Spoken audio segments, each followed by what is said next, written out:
3 известных крымско-татарских деятеля искусства. Совсем скоро в честь одного из них будет назван Крымско-татарский академический музыкально-драматический театр. На страницах Крымско-татарского театра в социальных сетях стартовало открытое голосование. Любителям искусства предлагают выбрать новое имя из 3 – Ильяс Бахшиш, Умер Ипчи и Хайрия Мирзаде. Большинство пользователей отдают предпочтение последнему.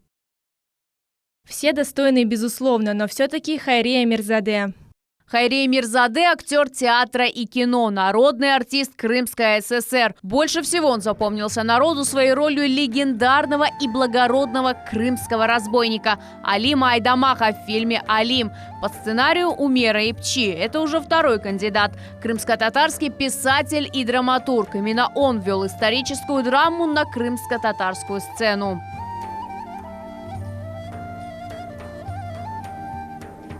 А вот что думает один из актеров театра. В нашей истории и культуре было много умных людей и патриотов своей родины, поэтому носить имя любого из кандидатов – честь для нашего театра. Но я считаю, Умер Ипчи больше всего подходит. Он был актером, режиссером и драматургом, к тому же руководил театром.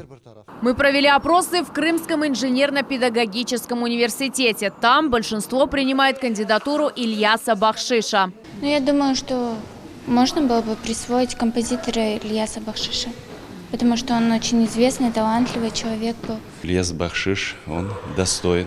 Он написал музыку к спектаклям «Арзыхыс», «Алтын бешик», «Насредин Оджа» и «Бахчисарайский фонтан». В 1989 году участвовал в возрождении Крымско-татарского музыкально-драматического театра как художественный руководитель.